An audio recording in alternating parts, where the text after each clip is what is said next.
continuando con esta presentación, vamos a ver por qué la audiencia es el escenario natural de la oralidad. Pero hay que tener cuidado porque no siempre la audiencia asegura la oralidad. Y el mejor ejemplo es el que tenemos en nuestro país. En nuestro país hemos tenido procesos por audiencias. El proceso sumarísimo con una audiencia única, el proceso abreviado con 2 audiencias y el proceso de conocimiento con 3 audiencias. Más audiencias no se podían prever. Sin embargo, pese a las audiencias, el proceso devino es un proceso escrito, sin el uso de la oralidad. A tal punto que en el año 2007-2008 se eliminaron las audiencias. Las audiencias en el proceso de abreviado y proceso de conocimiento fueron eliminadas y se mantuvo la audiencia de pruebas. El proceso sumarísimo mantuvo su audiencia única, pero aún con la audiencia única del sumarísimo y aún con la audiencia de pruebas subsistente en los procesos abreviados y de conocimiento, no se aseguró que la oralidad subsista o se ejecute o se implemente. El propio Govenda llega a señalar que no es correcto afirmar que la oralidad se asegura con la audiencia. Sí es correcto afirmar que con la audiencia puedes lograr la oralidad, pero la sola audiencia puede no ser el camino de la comunicación oral a efecto de que el juez pueda aprehender para sí la información valiosa que resulta del contradictorio de presentes, no el contradictorio de ausentes. Entonces, llega a decir que en Italia el proceso civil se sigue por audiencias y eso podría dar a entender que es un proceso oral.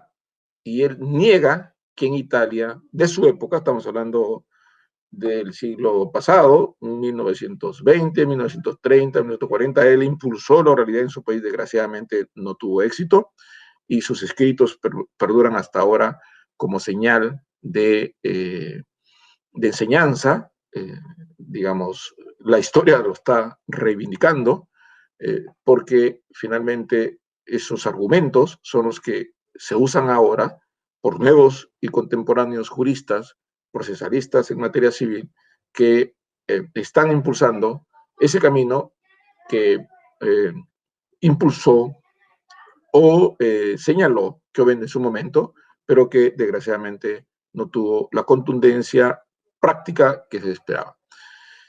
Muy bien,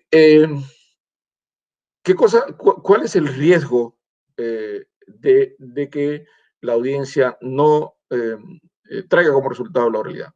Que las partes, abogados, terminen simplemente transmitiendo formalmente lo que ellos han dicho en su demanda. Entonces va el demandante, el abogado del demandante, lo cual eso no debe ser, no es esa la idea del proceso oral, a leer un resumen de su demanda y la parte demandada a leer un resumen de su contestación o a leer las excepciones propuestas o a leer los alegatos.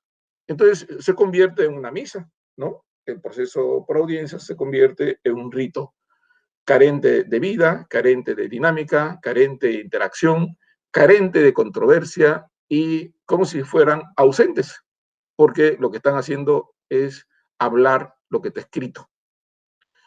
Cuando en realidad lo que tienen que hacer es comunicar el conflicto, es decir, no lo que está escrito, que no necesariamente es lo que sucedió, sino lo que ellos mismos desean transmitir como consecuencia de sus derechos afectados o de las incriminaciones que se le está haciendo y que, según ellos, no son coherentes con la realidad. Es decir, tienen que traer al proceso de manera directa, por transmisión de ellos, oralmente, en un diálogo entre presentes, el conflicto. Entonces, la audiencia, sin duda, yo pongo este ejemplo siempre, hablando en términos deportivos, la audiencia es el estadio de la cancha de fútbol y la realidad es el partido.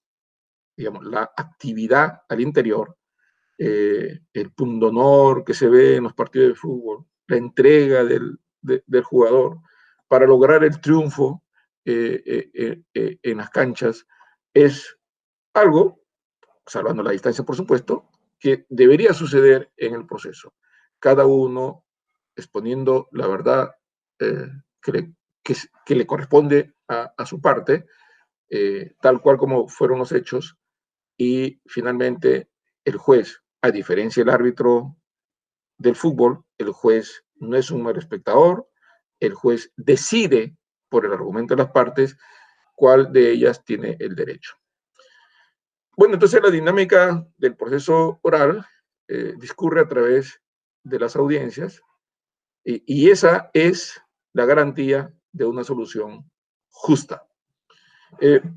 Ahora bien, la audiencia es un lugar, es un momento en el que el juez se encuentra presente con las partes con sus abogados. ¿Qué tienen que hacer los abogados? Exponer la problemática de su patrocinado. No leer, sino exponer. Significa que el abogado tiene que internalizar el conflicto de su patrocinado, hacerlo suyo y exponerlo como si fuera un problema que él está viviendo. Claro, en representación de su patrocinado, pero es como si fuera él. Y él debe parecer ante el juez convencido de sus argumentos. Solo si estás convencido puedes convencer a otro. Si el juez ve que el abogado no está convencido de lo que está hablando, difícilmente convencerá de los argumentos. Y esta es una dinámica interesante porque exige del abogado una preparación en determinadas técnicas de comunicación. Y sin llegar al histrionismo propio de los actores, porque no se está desarrollando una actividad teatral o histrónica, los abogados tienen que tener esa facilidad de comunicación.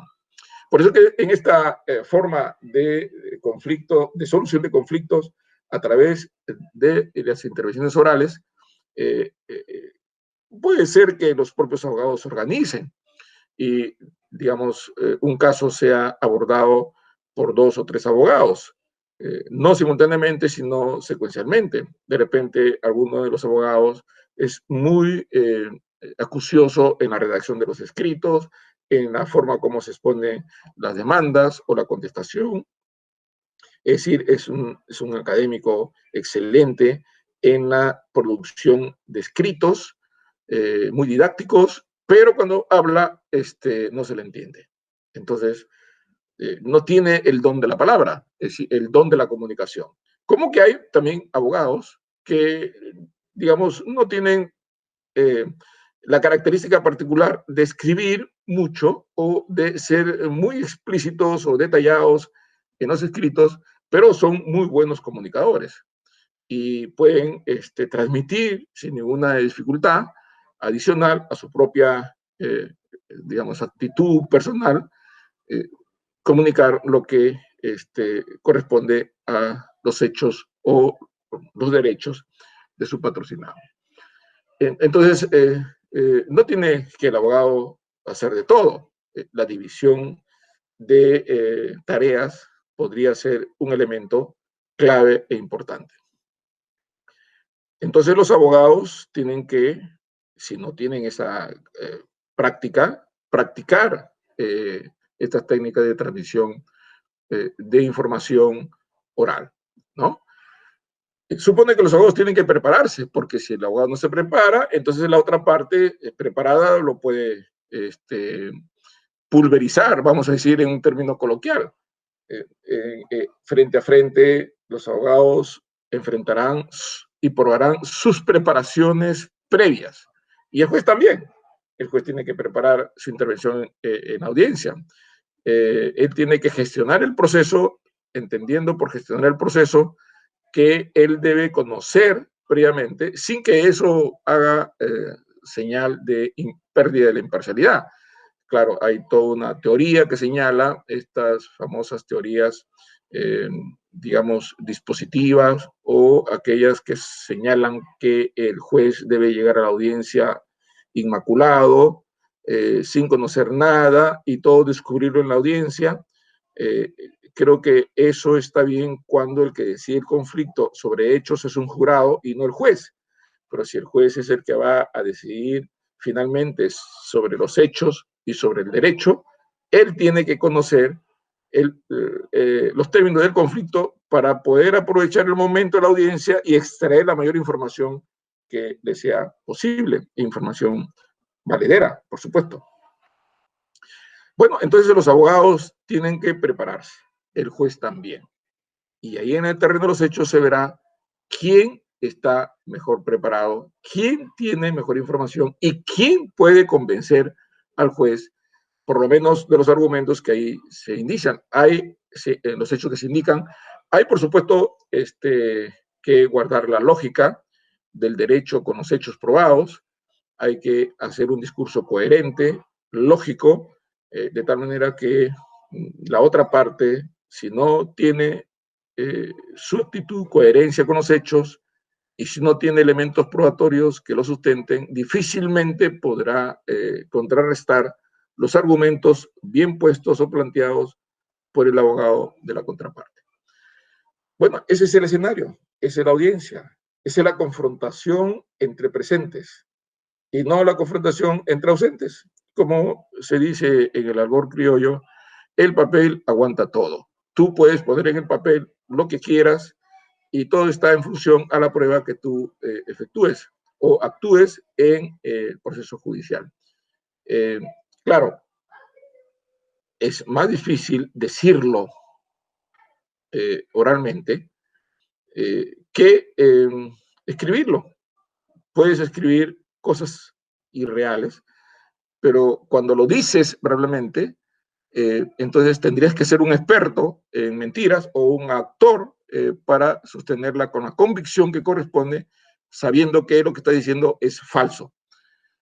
Esa es una de las virtudes del diálogo entre presentes y que no se percibe entre el diálogo entre ausentes, es decir, el diálogo por escrito.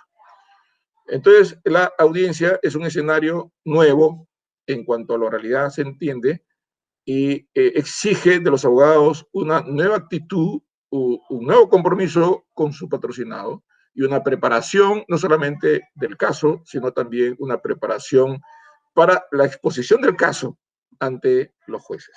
No tienen mucho tiempo, la audiencia no puede ser demasiado larga, debe durar 1 hora en promedio, salvo que sea un caso muy complejo y podría durar más tiempo en 2 tramos, 1 hora un día, otra hora otro día, al día siguiente, 2 días después, dependiendo de cómo el juez gestiona el proceso. Para eso el juez tiene que haber visto previamente si el caso es complejo o no lo es, para poder programarla de manera sucesiva. Bueno, este es más o menos el escenario de la audiencia. ¿Cuál es el rol del juez en este ámbito? El rol del juez es que a partir de la audiencia toma control del proceso. Y al tomar el control del proceso le permite hacer actuaciones que no los puede hacer cuando el trámite es escrito, ¿no? Al tomar el control del proceso puede decidir en ese mismo momento todos los pedidos incidentales que se le hayan presentado a lo largo de los días que van desde la contestación de la demanda hasta la audiencia misma. Puede haberse producido una diferencia de tiempo de 3 meses. Contesta la demanda, se señala fecha para audiencia, 3 meses después. En esos 3 meses pueden haberse presentado 50 escritos, 30 escritos. Entonces, si el proceso fuera escrito, para cada escrito hay una resolución, una notificación, escrito, una notificación, resolución, y probablemente para cada escrito de una parte, la otra parte contesta, y se genera esa incidencia que va haciendo que el proceso, el expediente vaya creciendo de manera innecesaria. En cambio, si el proceso es oral y el juez tiene el poder de concentración de los actos procesales, que lo hará en la propia audiencia, puede hacer que todos esos pedidos, 20, 30, 40, 50, que se hayan presentado entre la contestación de la demanda y la fecha misma de la audiencia, todos esos los junta en la audiencia y ahí lo resuelve. Todos. Y el expediente ya no crece, se mantiene solo en el número de páginas indispensable. Todo se encontrará registrado en registro de audio y video.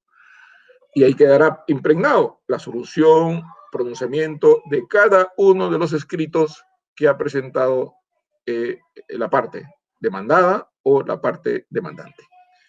Si uno de esos escritos diera lugar a frustración de la audiencia, el juez tendría que explicar.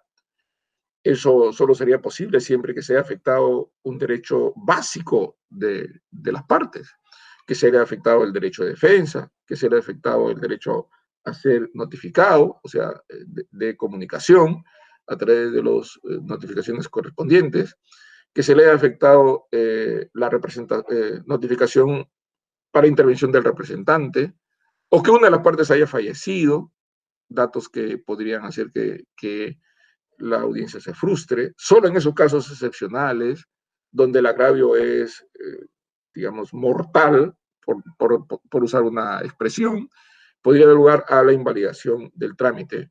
Pero del 100%, diríamos, es un 2 o 3% esos supuestos. El 97% podría yo decir son articulaciones de fácil pronunciamiento, porque son pronunciamientos de trámite, de la marcha misma del proceso.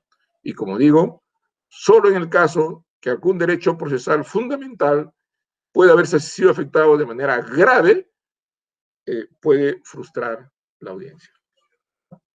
¿Y en qué momento la frustra? En el momento en que se genere la audiencia, salvo que antes de la audiencia tome conocimiento del fallecimiento de una de las partes, en cuyo caso ya no va a esperar a que llegue la audiencia, sino que podría superarla. Si en ese interín, por ejemplo, de 3 meses, se detecta que no ha sido bien notificado una de las partes, por alguna razón, el juez puede corregir de inmediato para evitar que se frustre la audiencia y en el periodo intermedio podría verse superada esa incidencia.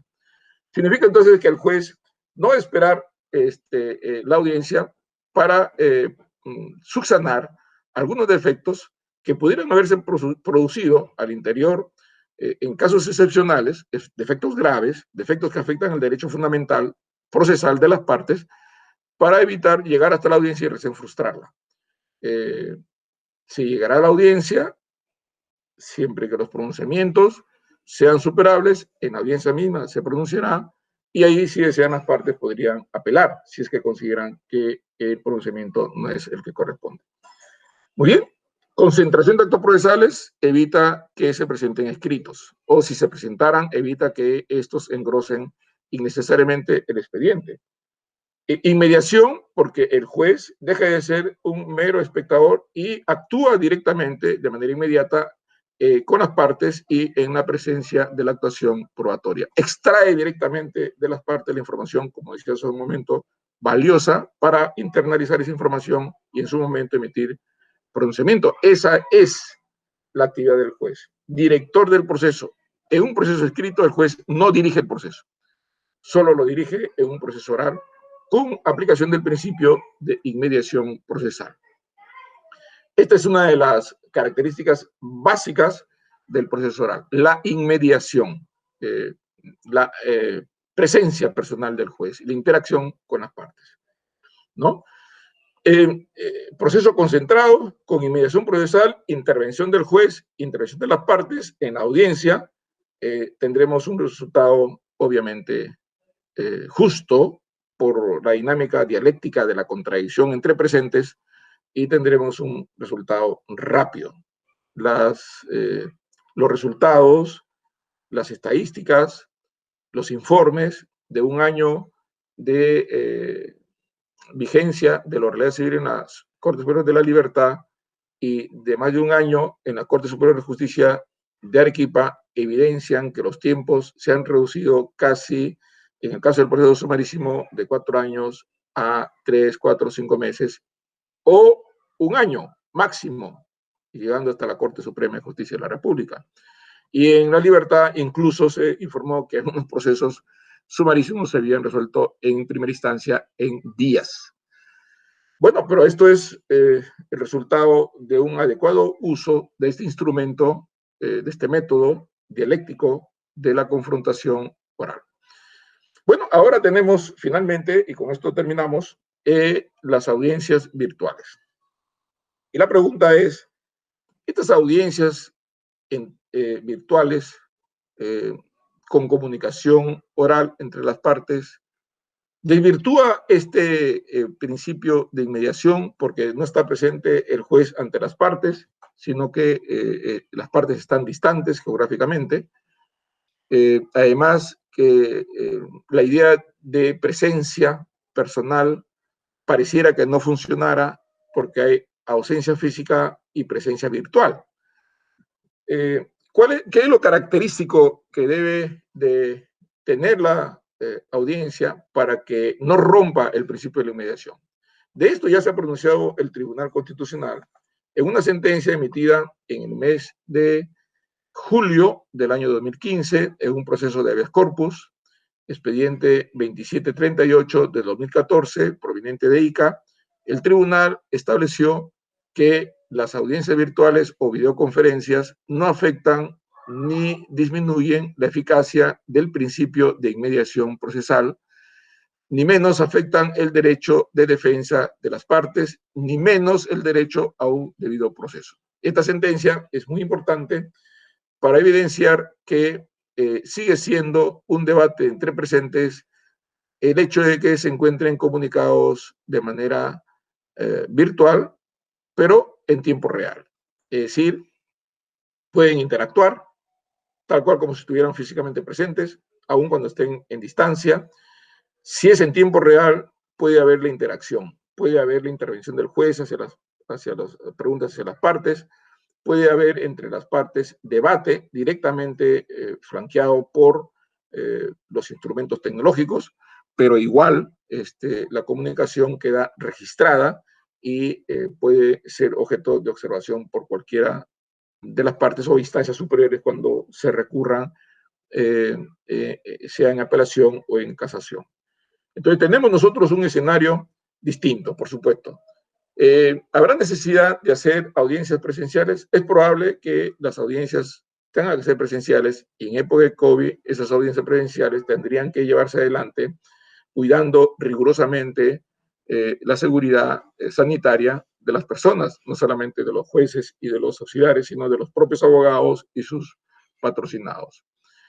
Pero las personas en este periodo van a preferir la audiencia virtual para evitar concurrir a un lugar que podría traer la posibilidad del contagio.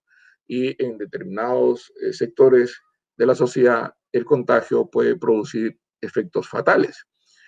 De repente no para el que se contagia directamente en un trámite como este, pero sí llevar el virus a alguien de su casa que sí podría ser población de riesgo.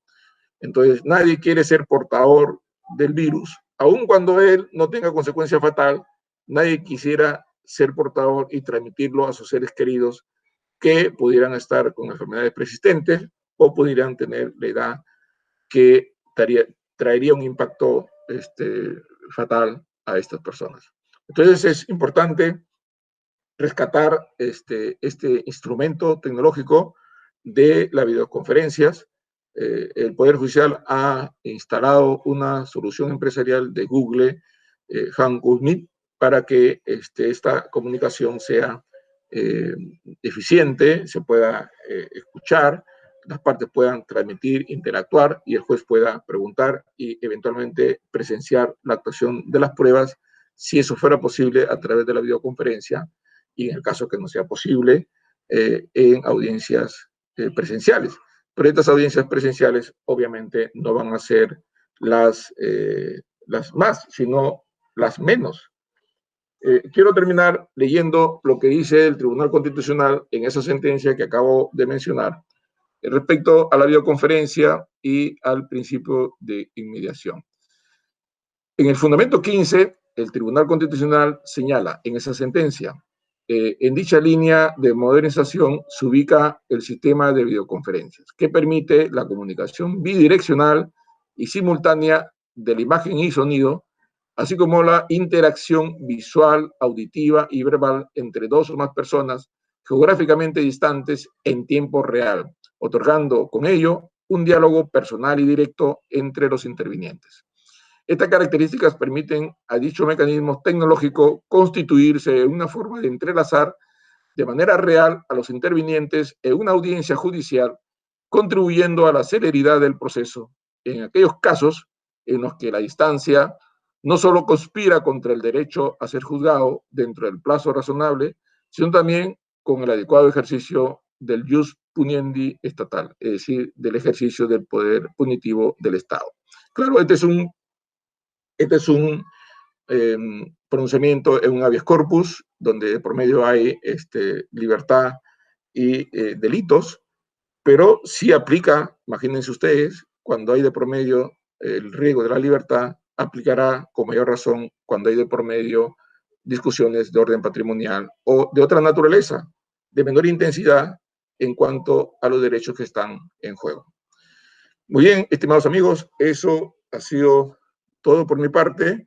Esperamos que en esta primera parte de este curso hayamos sentado los criterios básicos de lo que para nosotros es el juicio oral en materia civil, y los siguientes expositores que ustedes escucharán aterrizarán ya en la parte operativa concreta del rol del abogado en estos procesos. Muchas gracias.